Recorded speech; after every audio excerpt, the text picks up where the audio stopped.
Okay, hopefully we should be live. Hopefully I am not live on Twitch. That is a big thing, that we are not live on Twitch. We are not live on Twitch, thankfully. Gotta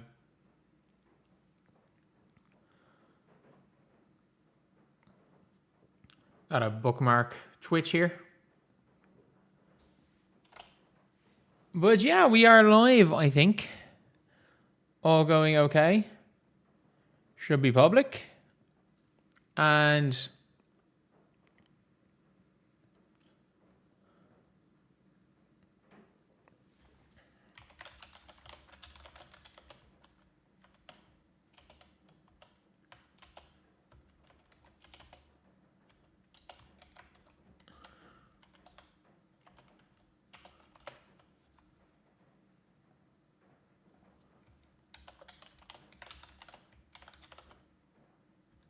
how are you guys? How are all of you guys?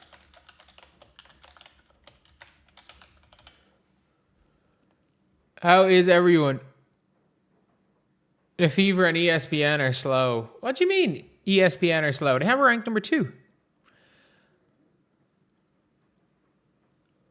But yeah, so we've got Ty Harris here, talking about Caitlin and Kelsey Mitchell. And let's take a listen right here to good old Taurasi Harris, the backup point guard. A damn good backup, in fairness.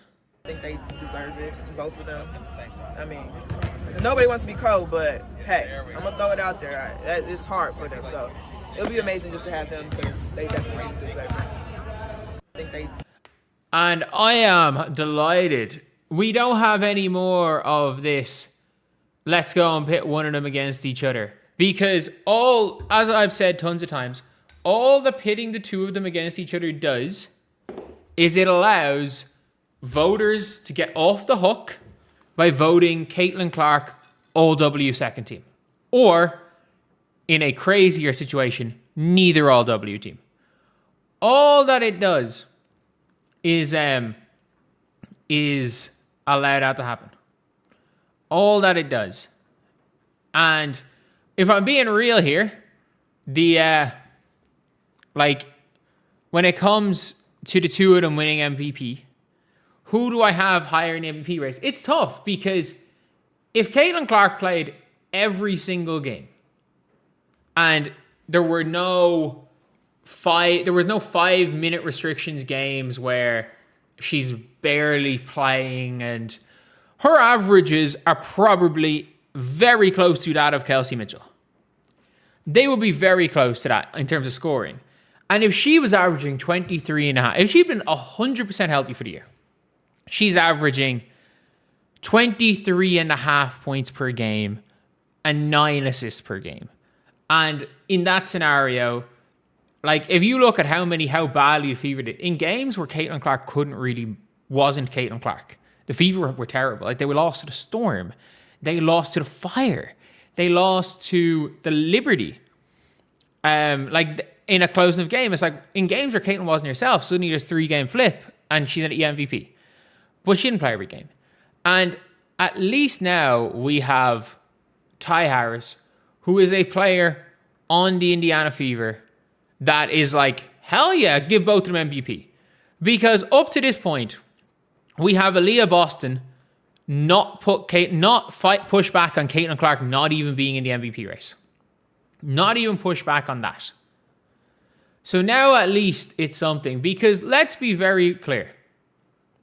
Let's be very, very clear. We have to be honest. It is, it's one of those things where, as a team, they've got to push both of them. Because you don't want to put one against the other. You don't. You don't. Let's see what the responses are. Good teammate. What everyone in the team should be saying, good job, Ty. Yes. Aaliyah Boston could have said the same thing. Aaliyah Boston should have said the same thing. Not could have, should have. This is the thing. Kelsey Mitchell is playing too well that her teammates should not be talking about her like she's not an MVP. Kelsey Mitchell's been better this year than last year, and they were pushing her for MVP last year. Caitlin Clark has been too good that you can't not push her as MVP. But it's one of those things now where you've even seen Ty Harris. It was her Instagram post where it's like her reaction on the bench, and her caption is, CC or Kelsey just did something ridiculous. And it's like, yeah. Like, that's the thing where it's like, when you have two MVP races, or two players in MVP race, when clearly, like, look, one of them is, in my opinion, probably like one spot higher than the other, or 2 spots higher. They're both probably somewhere between 2 and 4. They're in the chasing pack.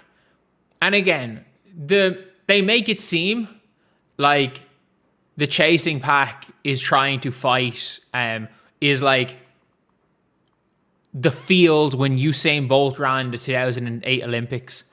But actually, the chasing pack, it should be the field of like Keely Hodgkinson, Femke Bol, and oh my God, I blanked on the Swiss woman's name. She's the fucking best of them all. Oh my God. In the women's 800, where it's like they're finishing, they're right neck and neck. They are neck and neck. Audrey Wero, Jesus. And that's the thing. It is straight up a situation where you have 2 MVP candidates. It is close. They have been both playing. Like, Kelsey Mitchell is going to be second. She's going to have the best scoring season of all time, not by Angel Wilson. She's going to be the second person to ever score 1,000 points in a season. So, look, I'm going to be real here. If you are the Indiana Fever, what you don't want to do is, as we have said plenty of times, pit them against each other. That's what you don't want it to. You don't want that to be a thing. You do not want to go and have like a situation where, as we have seen before, like a whole social media shit show because Aaliyah Boston decided that Kelsey Mitchell was the MVP. So I'm just like, it's good to see the way it needs to be said. And again, I have no issue with trying to push Kelsey Mitchell for MVP. The Fever should be doing it, as they should be pushing Caitlin Clark for MVP. Because when you have a rare occasion, when you have 2 MVP candidates, and there are people saying that how are they MVP candidates if they're both on the one team and that team is not major favorites to win it all? The answer is blame Kelly Krauskopf and Amber Cox. The team doesn't really have a backup center, and their main center came into the season badly hurt. Like, not just slightly hurt, pretty badly hurt. So yeah, it is an interesting one. But look, I gotta say it, like, this is the way it should be done. And shout out Ty Harris. Like, Ty Harris is gonna leave as, you say you don't want no co-MVP. They're not winning it. Neither of them are winning MVP. Neither of them are winning MVP. Let's be very clear here. Neither of these players are winning MVP. The MVP was decided in May. That is the way it is. And there's not going to be a co-MVP. Do you know how hard it is going to be for the voting to be co-MVP? You need to get the exact same amount of points and the exact same amount of first place votes. It is impossible. But from the team perspective, they should be trying to promote the 2 of them. Don't wear have t-shirts with both of them on it when they had MVP t-shirts last year. It is a rare occasion where the 2 of the top 4 MVP candidates are on the one team. That is such a rare occasion, and the team should be pushing that. And it's good to see Ty Harris doing it.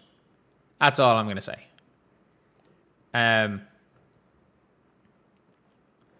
But I'm going to talk a little bit before we got more topics to talk about. We're going to talk about the ESPN one in a while.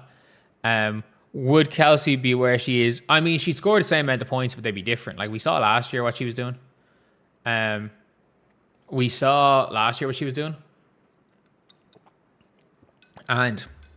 It's a different way of scoring, but it doesn't matter how she scores. She scores 25 a game, it seems. That's all I'm going to say. Like, she's going to score 25 probably no matter what. But Unrivaled is in a really, really interesting position. And it's in such an interesting position that I'm not joking. Like, if I was Unrivaled and I was running the league, it would be a type of like, let's pay Caitlin Clark. Let's pay Caitlin Clark $50 million.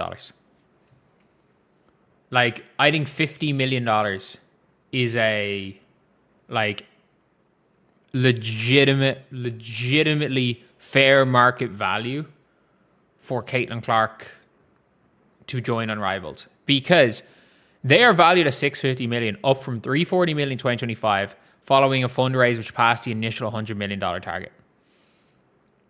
If you guys don't know, basically, with these leagues here, this is investing. So $650 million will get you Unrivaled, is what Unrivaled is worth. That's one WNBA team.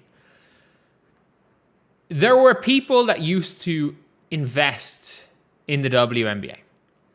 They invested in the league in 2022. They invested in the Atlanta Dream in 2020. And a lot of people went and got tried to get people around to put in money. As you've seen, like, co-owner for the Atlanta Dream was what you call it. I blanked on her name. Renee Montgomery. Hilariously in 2020, I was approached to invest a bit of money in the Atlanta Dream because they were trying to buy it off the owner, and there's a whole bunch of smaller owners and they have a bigger owner, but there's a lot of people that own tiny percentages of the Atlanta Dream. Like, I don't think Renee Montgomery owns much. Like, the amount of money I was told wasn't even anything crazy. Again, I've always said it, if I had made that investment right now, I would have this house, I'd have my other house paid off, I'd have this house paid off, and probably live in a mansion. 2 rental properties in a damn mansion. But it's now too expensive and too hard to get into the WNBA. It's like getting into the NBA. So a lot of people are throwing money at Unrivaled. Why? Because the commercial value is high. Last year, companies have they basically have their budget ready for women's sports marketing. And they didn't know if there was even going to be a WNBA. So in a lot of scenarios, they basically went and, while not knowing, they threw a lot of commercial money into Unrivaled. The problem with Unrivaled was that even though the commercial revenue was up, the value was up, the viewership was down. The viewership was very much down for Unrivaled last year. Even with Paige, and we've seen it, unfortunately, Paige Bueckers, Angel Reese are not like viewership drawers. As an individual, it's only Caitlin Clark. Or people when they're playing Caitlin Clark. Liberty as a team draw viewership, both in person and on TV. The Valkyries as a group are very good at drawing people in person. So there is a little bit to be said about it. That being said, though, we're now at the stage where this is getting scarily close to being a bubble. Because we've seen it in the NBA. Teams are looking to get off. Teams are looking to get off NBA, or people are looking to get off NBA teams. People are looking to get off Premier League teams. People aren't looking to invest hundreds of millions of dollars or hundreds of millions of euro. She has sponsor conflicts. There's enough money that she doesn't like. She'll take it if it's offered to her. And I don't think she's going to do it. I just think Unrivaled need to. I think there's $50 million a market value for Caitlin Clark can bring to that league. But we are now at a stage where I'm not saying the sports bubble is going to pop. I'm saying that the way women's sports is it reminds me of like the crypto boom or the .com bubble. The .com bubble especially, where it's like everyone's talking about, when people are talking about, say, the .com bubble, it is, it's one of those things where they were right. Everyone was right that the internet was going to change everything. But the problem is that people started investing in everything internet related and losing billions of dollars because they didn't know what was going to take off. And I absolutely believe that there was a point in time where women's sports was severely undervalued. Why? Women are more than 50% of the population. The uptake in women playing sports at a younger age was growing and growing and growing. It became, especially in America, cool to be a female athlete, whereas it wasn't in the past. We've seen how many female athletes are growing their social media. We've seen that being now a cool thing. It's no longer the dropout rate for teenage girls in sports was getting lower. So very clearly the trends were going one way, especially when you saw what was happening with the likes of Paige in high school, Juju in high school. It was always going that one way. And if I'm going to be real here, like that was absolutely the way that it was going. And that thing is true. The WNBA, especially in 2024, teams were worth a certain amount, and then they became worth a certain amount now in 2026, which is a bit more. The problem with Unrivaled is Unrivaled doing well viewership-wise? No. Is Unrivaled doing well sponsorship-wise? Yes. But it's only doing well sponsorship-wise mainly because people put the money in Unrivaled instead of the WNBA because they didn't know there was going to be a WNBA. But now we basically have a situation where Unrivaled is a speculatory bubble. This is a bubble. And if Unrivaled's ratings continue to go down after last year, which was scary, the ratings going down from year 1 to year 2 was horrendous for Unrivaled. Why? Because the ratings changed. Like, it shouldn't be possible for something to go down year on year from 2025 to 2026. But it did. And now it's at the stage where you have a 650 million valuation. You've just got 100 million investment. That could, and the player's equity. Everyone talks about the player's equity. The player's equity does not matter. It is a number on a screen. It is a number on a screen until they're able to sell it. And I would not be surprised if there's a thing where they can't sell it for a certain amount of years. The odds of that player equity being worthless, I'm not going to say are high, but I'm going to say are not low. I genuinely do think that like when it comes down to it, Unrivaled needs this because their TV deal goes. And people are not going to continue to pay tens of millions for a TV deal for Unrivaled when it's pulling in 90,000 viewership on primetime slot on TNT. They're not going to keep doing that. So Unrivaled doesn't need to see in the millions of ratings, but it needs to see in the 300, 400, 500K ratings, which is, I think, what would have been expected. I think that was what would have been expected from the from the network when they paid it.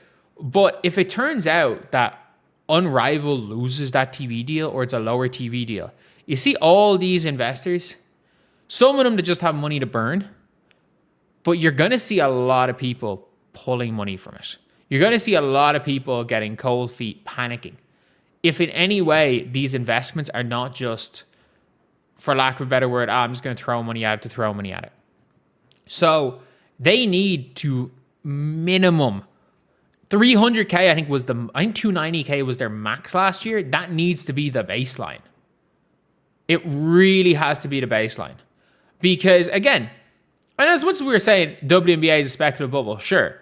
But like you're still pulling in significantly more viewership. Not only that, I'm not joking, for the equivalent amount of games in the WNBA season versus the Unrivaled season, the cost is almost the same to broadcast one individual Unrivaled game. One individual Unrivaled day as it is to broadcast one WNBA game. The WNBA games, if they were on TNT, would probably average 1 million. Unrivaled would probably averages 150K. So it is it's one of those things. And once we start to see, okay, shit, the TV company doesn't even believe in this, it's in a bad spot. And considering how much this league's valuation is rising year on year on year, it can drop very quick because the valuation is entirely based on, like, it's entirely just based on people putting in money expecting it to go up. And based on nothing, based on guessing. There's no trends of it going up. There's no any of this. There's nothing. They should offer Caitlin 50 million. Based on the valuation of the league, how much money they are raising, and I'm not joking when I say this, Caitlin for Unrivaled is worth 50 million. And a 50 million contract for 1 year. And people being like, oh, she's promoting her shoe, she's not going to play in Unrivaled. If she is offered 50 million, she has not made 50 million in her life. If she is offered 50 million to play 3 months in Unrivaled, she's playing 3 months in Unrivaled. She's taking the 50 million and taking the Breanna deal. Showing up in Unrivaled for most games and being there in all their ones. It's at the stage now where, look, if Unrivaled wants to, not if it wants to survive, because it can survive in the way it was in its original year. Paying players like a couple of $100K, keeping it in the Sephora arena. But they've already said they're expanding, they're going into a bigger arena. And it's not ideal. It's not ideal at all. But anyway, yeah, I'll see you guys. Play to name 100 women. I'm very, very, very sure I can name 100 WNBA players. I could name 100 WNBA players. Like, I very much could. I very, very much could. I could do it off the top of my head with ease. With ease. And just as proof, I'm not going to take all this time, but name the most obscure WNBA team, and I will name probably 9 of their players. I need to name 7 players per WNBA team. Give me the most obscure team, and I will name. Fuck it, I'll go and name their starting 5. What's their budget? I mean, they just got 100 million investments. Go down the team rosters. The Seattle Storm to Connecticut. So the Seattle Storm's so easy. Natisha Heidemann, Jade Melbourne, Jordan Horston, Awa Pham, Dominique Malonga, Kaylu Samuelson, Tana Mayer a dev player. Who have I not named? Zaya Cook. Steph Dolson. Who else on that team? Oh, Flaujae. That's 10. Son. Reagan Beers, Layla Khan, Gianna Neepkins, HVL's on a dev contract. Or she just signed actually on 7-day. Brittany Griner, Kennedy Burke, Nell Angloma. Who the fuck plays for the Connecticut Sun? Oh, Sanaya Rivers. Maria Klindakova is technically owned by them because she was in the Isamaro trade. Who the fuck did they draft this year? Who did they draft? Oh no. Aaliyah Edwards, I mentioned her. So yeah, I could get it. I could very easily do that. It's not a difficult thing to do.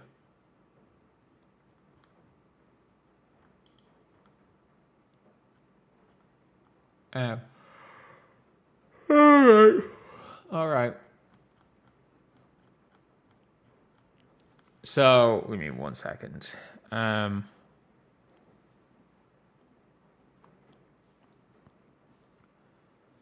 So ESPN ranked the best players in the WNBA this season. They ranked the best players in the WNBA, the top 50, and we're going to go over them right now. So, yeah, this is going to be an interesting one. There's no, next few. So we're going to go over them right now on this stream. So Flaujae at 50, that feels high. There's 15 teams. Her team's last. And she's not been a top 2 player on her team. 50 seems very high for Flaujae. I don't take, I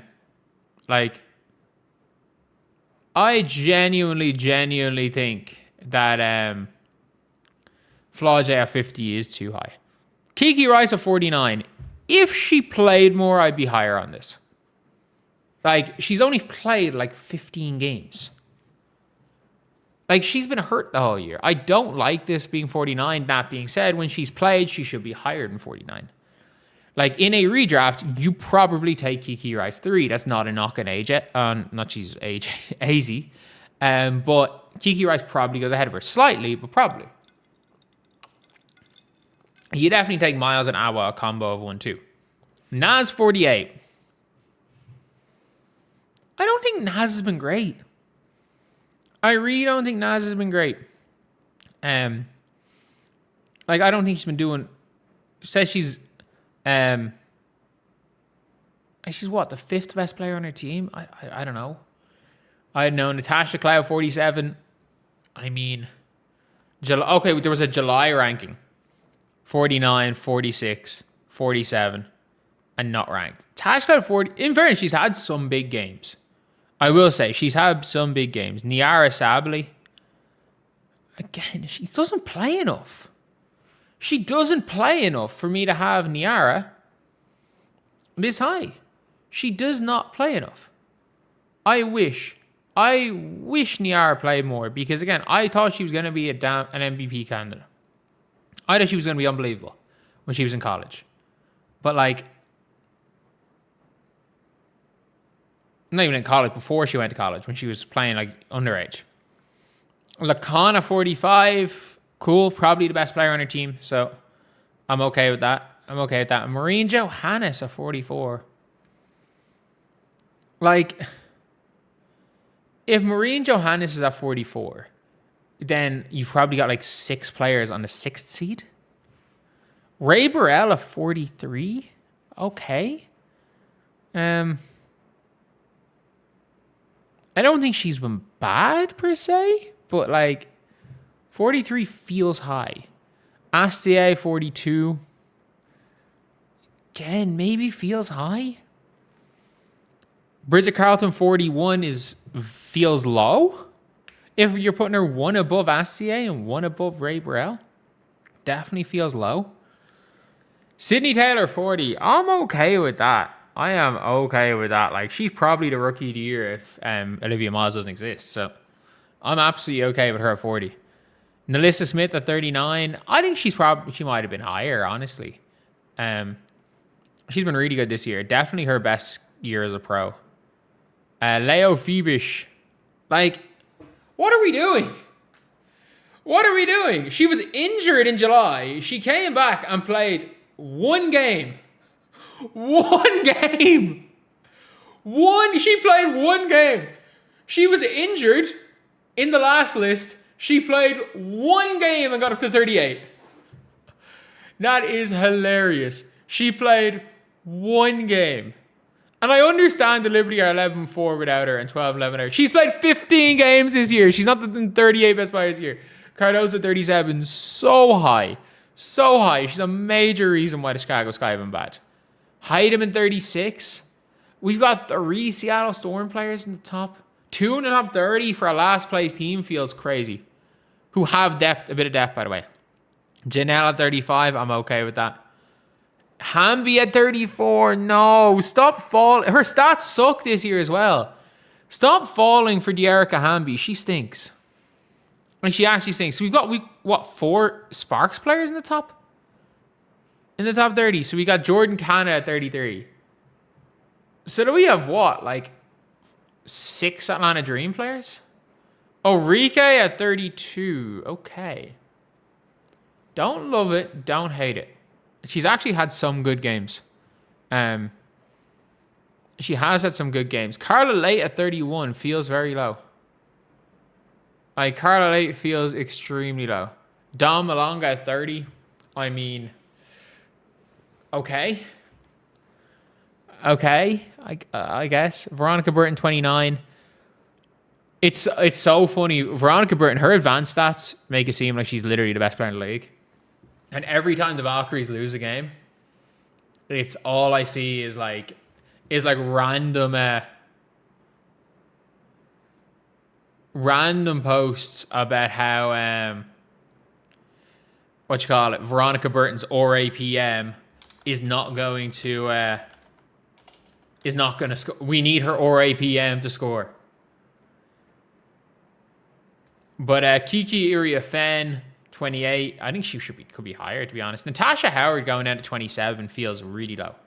That feels real low for Tash. I think Tash deserves to be higher than that, honestly. Marina Mabry at 20. Marina Mabry way too high at 26. There's no way Tash Howard has been better than hasn't been better than Marina Mabry this season. I don't care that she's averaging 21 a game. I really don't care. Naka 25. Okay. Courtney Williams. This is really low. 24 is really low for Courtney Williams. Did I just see Sabrina Ionescu this season being put ahead of Courtney Williams, Natasha Howard, and even Marina Mabry? What are we doing? I just saw Sabrina Ionescu. Sabrina Ionescu being put in a tier above Courtney Williams. What are we doing? Genuinely, what are we doing? Not in 2026. She's been terrible this year. Not only that, the Liberty are terrible when have been awful when she plays. Kalia Copper at 22, fair enough. That's why she's been good, I guess. Are they going to put Alyssa Thomas above Kat Copper? Gabby Williams, this is so low. Like Gabby Williams, if you don't have Gabby Williams in your top 10, you're not being this season. You're not being serious. If you don't have Gabby Williams in your top 10, she has been better than Leah Boston this year. She's been better than Angel Reese this year, who I'm guessing are in the top 10. She's been better than Alicia Gray and Ryan Howard. If you don't have her, she's pushing making the All-W first team. That's how good Gabby Williams is. Her stats don't look good because her team don't score many points. Then we got Kayla McBride here. McBride is in the conversation for first All-W selection. And you put her at 20. She's a lock for her first All-W selection. And you put her at 20. What? Sonia Citron, 19. I'm okay with that. She's been playing a bit of point guard, though. So it's her stats don't look great because she's been playing out of position. Jonquel at 18. How was Jonquel Jones this season ahead of Kayla McBride? How is Chelsea Gray 17? What? Okay, let's see why she's 17. She leads. She plays a lot of minutes. She's only missed one game. Her assist average is second best of her career, and she shoots 12 from the free throw line. All right. Explain to me how she's better than Kayla McBride. Kayla McBride has hit equally as many clutch shots, and she's averaging 6 more points. What are we doing? Jess Sharp at 16 feels very low. That's all I'm going to say. Shakira Austin, 15. Yeah, I'm okay with that. She's been really good, especially post All-Star break. Angel, 14. How did she go down? So, Angel Reese is playing the best basketball of her career. How did she go down? And they ranked her 13 at the end of a 5-game losing streak for the Dream. And now she's playing the best basketball of her career and she's gone down in ranking? That doesn't make sense. Kelsey Plum, down from 2 to 13. Injured, I guess, but that's a wild ranking having her too. Ryan Howard down from 8 to 12. Yeah, I think Ryan's playing her way off the All-W teams. Alyssa Thomas, 11. What are we doing? She's been awful this year. And if you have been watching the Phoenix Mercury play, she has been she's been awful. AT's been awful. She's a major reason why the Mercury suck. Yes, she was the biggest reason why the Phoenix Mercury were incredible last year. I cannot stress that enough. She was. But right now, she's been bad. She has been legitimately bad. That's all I'm going to say. Like, she is not being bad at all. But yeah, look, it is what it is. Aaliyah Boston going and getting 10 is mental. There is no world in which Aaliyah Boston is better than Kayla McBride this season. There is no world where Aaliyah Boston has been better than Jessica Shepard this season. None. There is no world where Jess Shepard has been better, as worse than Aaliyah Boston. Aaliyah Boston, I like it. I think Aaliyah Boston's good. I cannot stress this enough. Aaliyah Boston is probably the most overrated player in the league. Despite the fact, yes, she is good. She is good. I cannot stress it enough. Like, she is genuinely good. Big butt. She's still incredibly overrated. Like, she is the 18th to 20th best player in this league. Not 10th. 9th for Alicia Gray? Oh, really? Really? Kelsey Mitchell down at 8th. What? No way, right? No way. Even the biggest Kelsey Mitchell hater, you're not putting her lower than 5.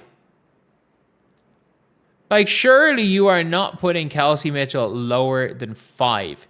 Even if you are the biggest Kelsey Mitchell hater in the world. You're not putting her lower than 5. Like, 8 is absolutely, like, for me, that is embarrassing. That is embarrassing, putting her down here at 8. Because at the end of the day, like, Kelsey Mitchell has been good. Or sorry, she's been unbelievable. Not just good, she's been unbelievable. How is Fee 7? What are we doing? What exactly are we doing? How is Nafisa Collier 7? She's been the 4th best player on her team since she came back. And that is this season. How is she 7? How is she number 7? How is she number 7? How? Like, it is genuinely one of those things where I'm like, I'm in shock. She's probably been like the 25th best player in the league this season. Jackie Young at 6, you know what? I don't hate it. Paige at 5, you know what? I don't hate it. I'd have Kelsey above them and bump Paige and Jackie down one spot, but Fee at 7. Fee at 7. Olivia Miles at 4. That feels low. That feels low. That really feels low. What were their previous ranks? How was Kelsey Mitchell ranked 11th in July? But it feels very low, number 4. Or sorry, very low number 4 for her. Number 6 in July is mad. Stewie at 3. Stewie's been really good. I think she should probably be on the first team. I think she absolutely should be on the All-W first team. That being said, again, like, I don't really know how to say she's been better than Olivia Miles. Caitlin at 2, though. Caitlin at 2. I didn't realize Caitlin was 3 in July. They put her 11 to start the season. They literally said she was the 11th best player to start the season. Which for me is kind of crazy. Is really, really crazy having her as the 11th best player in the league. But yeah, look, I guess at 2, it's kind of all right. And age at number 1, cool. I'm okay with that. I'm really okay with that. I think it's a duh. Caitlin Clark being the second best player in the world right now. I think that is a duh. But Kelsey Mitchell behind Fee Collier is wild. She's been the 4th best player on the team. Alyssa Thomas at 11 is wild. Like, what are we doing? What are we doing? Oh my God, YouTube. If any of you guys, no one here is a YouTuber, obviously, but like, what they've done to YouTube views is wild. It is absolutely wild. Like views have just gone through the roof for no reason. Like my streams normally average, like the actual concurrent viewers doesn't really matter, but like my streams normally average like 6 or 7 minutes average view duration, but they've got like 2.5 minutes average view duration now. I'm like, what is going on? What is actually going on? Views are like the most, it's so hard to track views now. I have no idea how views, like, yeah, I have no idea. But we're going to talk about this. So the Breanna Bonner situation has actually, like, might actually destroy the WNBA. And I'm not joking when I say that. I think the Breanna Bonner situation, like, needs to be legitimately investigated. Because if this happened in the NBA, either of these things happened, there would be an investigation.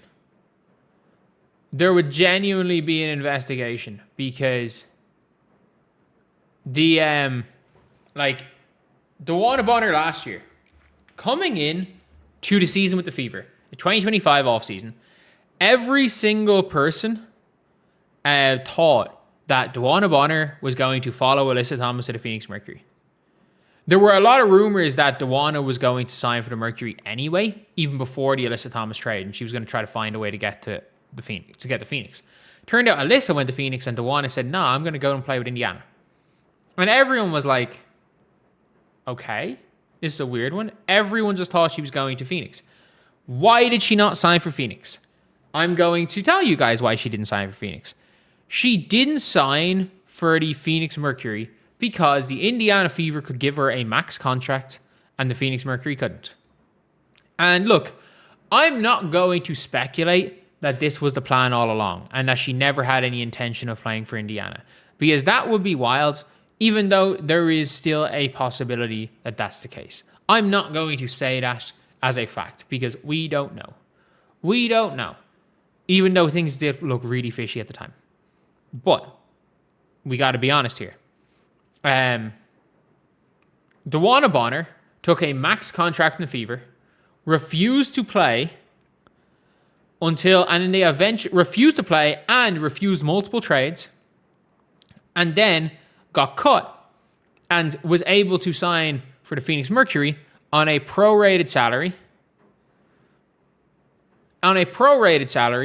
Where she was able to get a lot more than what they would have been able to pay her. So she ended up finishing the season on the Phoenix Mercury last year and made way more money than she would have made had she been with Indiana the entire time. She made more money. If she played with, not Indiana, if she played with the Mercury the entire time. So she was able to get to where she wanted and make her money. And then this year, she plays for the Phoenix Mercury. She takes a team-friendly deal because she is trying to win a title with the Phoenix Mercury. It doesn't work out. And she waits until right when they get knocked out of the playoffs, so they're not going to trade her, not going to get anything from her, takes a payoff from the Phoenix Mercury, and then signs a prorated max for $116K. So her remaining salary with the Phoenix Mercury was something like $50K was what they owed her. I think they paid her off. I think they paid her something. I don't know if it was a full thing, but they paid her off, and she's now making $116K. So she's making $116K plus more than $50K to quit. She's getting paid a prorated max to quit. This is literally what teams should do. Kelsey Plum should have done that. Kelsey Plum literally should have done that. You know what? I'm going to go. Phoenix Mercury had enough money to waive her. Kelsey Plum should have just said, I'm going to go. I want to go. I want to go. Can you cut me as well? You know, I'm leaving in the off season. So if you really want me to come back, cut me and I'll sign a prorated contract with another team. Like, it is two of the worst precedents that you can sign a massive contract that a team cannot afford to pay you, and you can sign a 1-year deal with another team on a max contract, and then at some stage in the season, quit that team, and then sign for the other team on their prorated money. On their prorated money. And make way more than you would have otherwise. As well as that, not only that, you can go and do the opposite and sign for cheap if you want to win a title, and if that doesn't work out, quit on that team, find a team with cap space and get paid a prorated max. Get paid a prorated max. Like, DeWanna should have done, like, could you imagine some of these teams? Could you, like, imagine hypothetically Kelsey Plum just goes, all right, Phoenix, I'm leaving next season. Can you just buy me out, and I'm going to sign for, I don't know, Portland for a max for the rest of the season so that they can sell a few tickets? Like, that is kind of the way things are going right now. That is the way things are going. And all I got to say is that I really don't know where we are now. I don't know where we are. I don't know, like, where we're going as a league. And I don't know how you can be a serious league and let what DeWanna is doing pass. And she's done it twice. In 2 different ways. And not only that, like, there's no way she hadn't decided to join the Atlanta Dream before. They signed her within 22 hours. And not only that, there have been players with the Atlanta Dream the entire year who got cut right before the playoffs because another player wanted to quit on their team. Another player wanted to quit and just didn't want to stick it out. Like, I really don't know. I really, really, really don't know what is going on, what's going to happen. There has to be some investigation. And again, I don't know if she technically did anything wrong or more importantly, if she did anything provably wrong. I don't get this. I don't get that. I really, really don't get that. Like, we don't know what they've done. That being said, there has to be an investigation. This shit's happened twice. In the last 2 years. Something has to be done. This shit has happened twice. You have to investigate DeWanna. You have to investigate her. And I'm not saying she needs to be punished. Because, again, if this happened in the NBA, and people are like, oh, these players get bought out all the time in the NBA. Not with 4 games to go before the playoffs. There's rules against that in the NBA. There's rules against getting bought out that late in the season and joining another team. And not only that, like, a player has never pulled what DeWanna did. A player never pulled and got away with what DeWanna did on the Fever.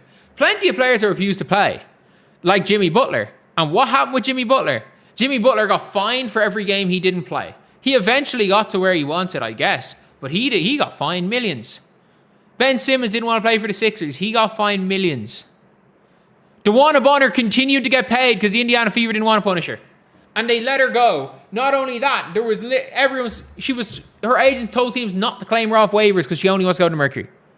And the hilarious part about it is the Mercury, who were in the process of trying to sign Emma Messerman, didn't even sign her for a few weeks because they wanted to make sure that they lost on Emma Messerman because she was the consolation prize. She was the consolation prize. I am delighted. That being said, again, she is a shooter who can't shoot and who can't really play defense right now. I don't think she's going to make enough of a difference for the Atlanta Dream. And I did say something wrong in my video yesterday. I said the Atlanta Dream got worse when Bree Jones was there. I stand corrected. They did go 7-2. That being said, they lost every game they played against a good team. And against Dallas, they stole the game. The referees lost them that game. The referees handed them that game. They stole a game against Dallas, and then they got killed by the other two playoff teams they faced with Bree Jones. They got killed, not even close. I think it was the Valks and the Liberty, and they got destroyed. But anyway, yeah, I don't think she's going to help the Dream, but it needs to be investigated. Absolutely needs to be. Did any of you guys see this? This might be the funniest thing I have ever seen. So, what NCAA stars broke records 2 nights ago? Angel Reese set the all-time record for rebounds. Paige Bueckers, I don't know what did she have the most, like 20 in 5 games or something? Or 20-point games by a point guard? I have no idea. Aja, you can find a record. And then Caitlin Clark set the record as well for the most, I'm blanking on it. Most, 30-point and 10 assist games. She set the record for the most 30-point 10 assist games, and with that, she beat everyone else combined. She's kept beating her own record. Do you want to know what record Olivia Miles had? Being second to Caitlin Clark. And let's watch this video. Let's watch it. Aja joins Taurasi, the only player with 125 plus point games. Cool. Bueckers, the fastest player to reach 1,400 points and 400 assists. I'd say if you bump that up to 600 assists, Caitlin Clark's still there. Cool. Olivia Miles is second for the most assists by a rookie. Apparently, being second to Caitlin Clark is breaking a record now.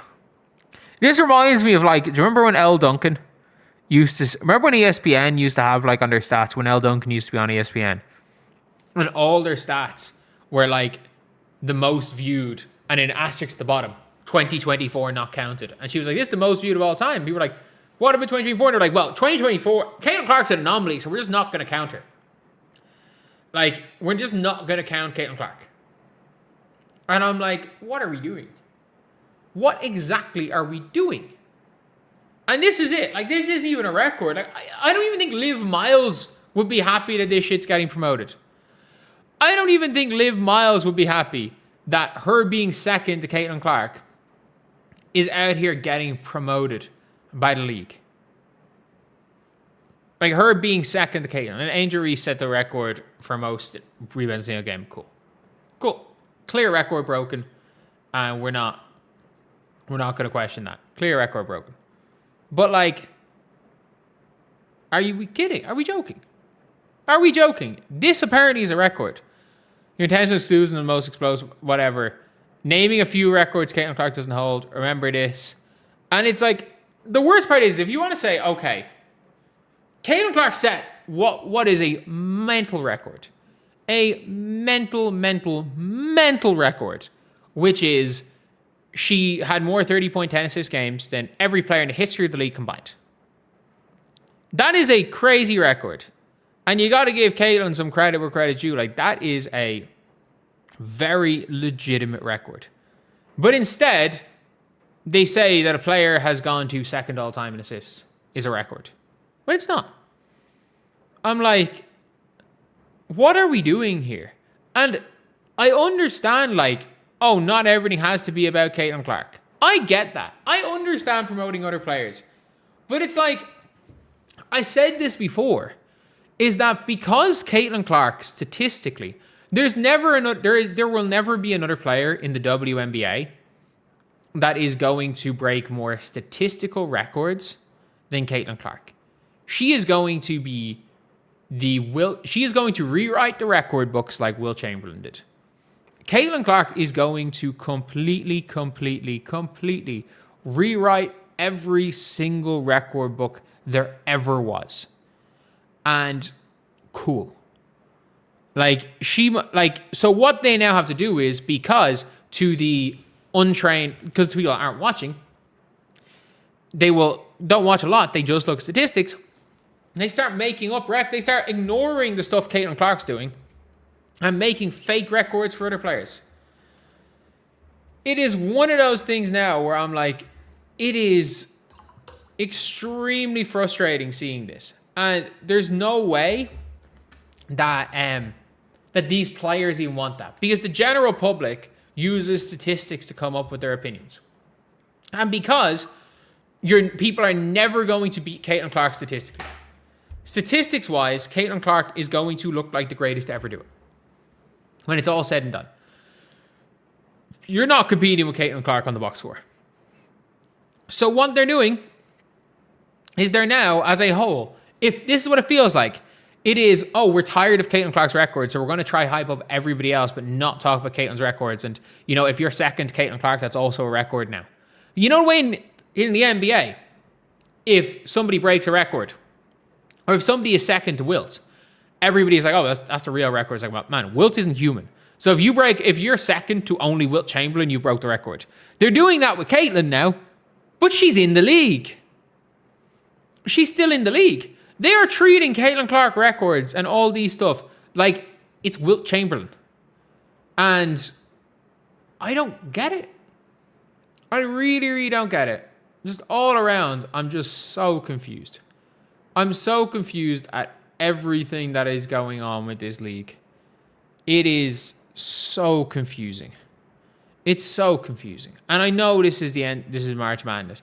And again, let's not forget March Madness and ESPN and college basketball. They advertised 2025, a bunch of 2025 fixtures as the most viewed, and then put an asterisk and said 2024 excluded. Like, that's literally like me saying, I don't know. Mick Talks Hoops is the greatest YouTube channel is the most viewed YouTube channel of all time. And then asterisk at the bottom, excluding every single channel that's more viewed than Mick Talks Hoops. Like, that's literally what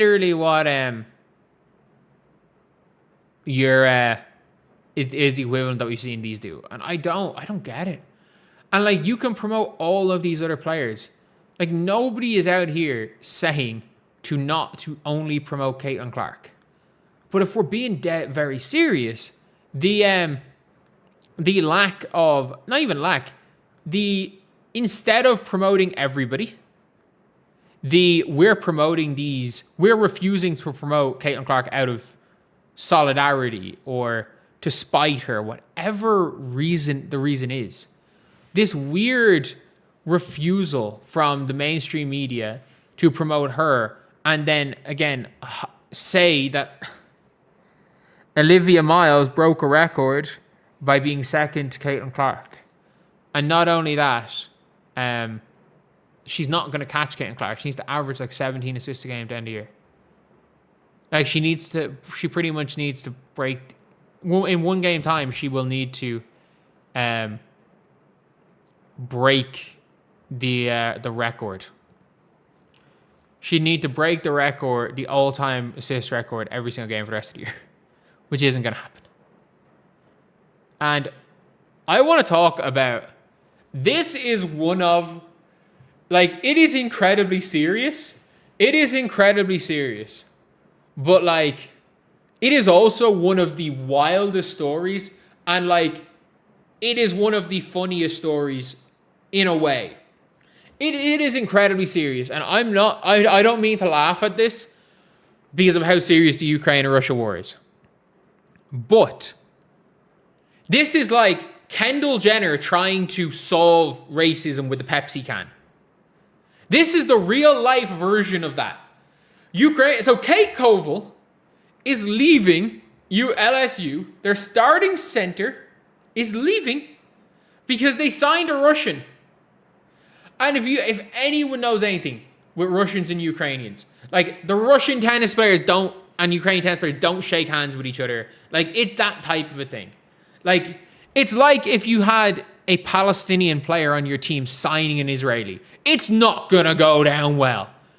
Like, even if they're both civilians, it's not going to go down well. Kim Mulkey said she spoke with Koval, Mineva, and she hoped they could be ambassadors for their country. Maybe they'll ban Caitlin Clark and kick her numbers out, imagine. But thank you for the $5. But like, this is crazy. And I read again, like other posts where Kim Mulkey was essentially trying to say that, you know, the two of them could help end the war. Like, it doesn't work like that. It doesn't work like that. Like, why did she think this was going to work? Why? Why did she think this was a good idea? Like, you don't do this. You just don't. And like, and not only that, when you go to your Ukrainian player and essentially be like, oh yeah, you know, we're gonna sign this Russian player, and you know, you guys could be a great sign. You guys could be great ambassadors, show how the two countries can get along. Like, what are we doing? What are we doing? Kim Mulkey, what did you think was going to happen? What did you think? Of course you were losing Kate Koval. You should have told her go transfer somewhere else. I don't even know, like, if she is able to go in the portal right now. Are there rules for her entering the portal?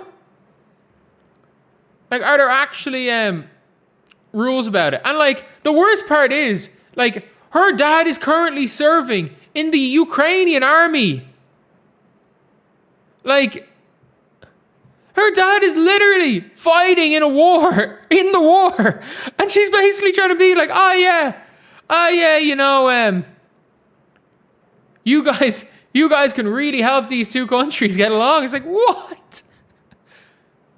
And she can't enter, like, not only that, apparently she can't even enter the portal. There has to be an exception here. There has to be an exception made. I mean that. There has to be an exception made. There is no way that that an exception cannot be made for this. Like, this is one of those things where I cannot believe that this happened so close to the year. And she plays with LSU where she doesn't play. Well, she's clearly not playing then. And you know what? Fair. Absolutely fair. You're not going to hear me or most people complaining about that one. It is a completely justifiable reason to not play. When, again, some of your family are literally in the Ukrainian army fighting a war with Russia, and you're not only bringing in a Russian, but your coach is trying to write it off as, you know, oh, if you two can both be ambassadors to show the good sides of your country. Nah, fuck that. Like, if you are, like, if you, as somebody, again, I'm Irish, like, I know, like, it was not, a lot of Ukrainians came over to Ireland around then.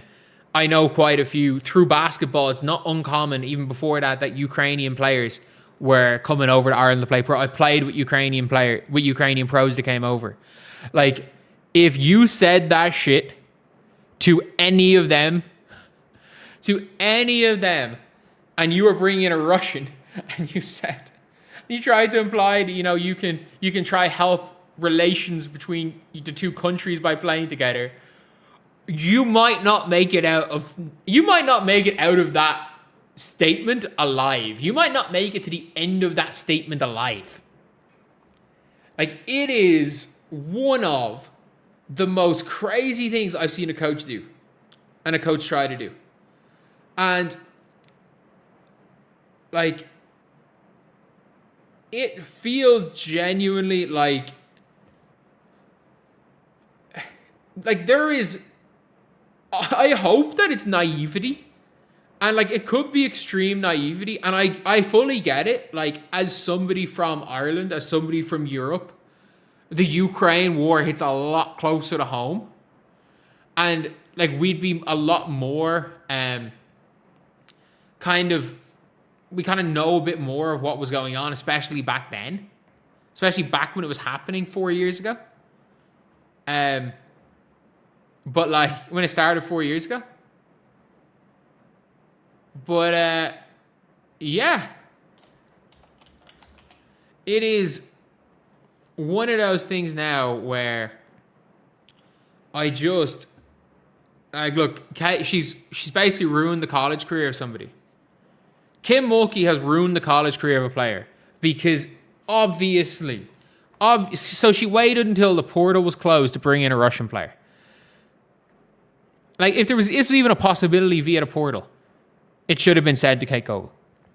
So now you have a future WNBA player, a clear future WNBA draft pick, a 6'5" center who has a bit of skill, who's semi-athletic, has now basically wasted a year because her coach was completely naive to the severity of a war. Like, what are we doing? What are we doing? Anyway, yeah, there was no discussion before signing. Yeah, she was signed and then the discussion happened, it seems. But anyway, yeah, this is, thankfully, it's some drama that's not involving Caitlin Clark, so it's a mad one. But this is like the equivalent of Kendall Jenner thinking she can solve, like, trying to solve racism with a Pepsi can. This is the real life. This is the real life equivalent of that. And again, I hope that this was from some complete naivety by Kim Mulkey. And if it is, so be it. In life, in a lot of situations, you can say or do something wild out of complete naivety. I can do it. I absolutely, as someone who is born and raised in Ireland, thank God, most of it not on footage, but like, I have absolutely said and done things out of complete naivety that were wrong in my past, and I will continue to do so in my future. But like, still, hopefully this is all it is, and Kate Koval, they can make an exception to get her somewhere else, because if this was done out of, oh, we're going to hide this and we think we can get them to work together, then that is a disaster. So I just hope it's out of naivety. But yeah, anyway, I will see you guys.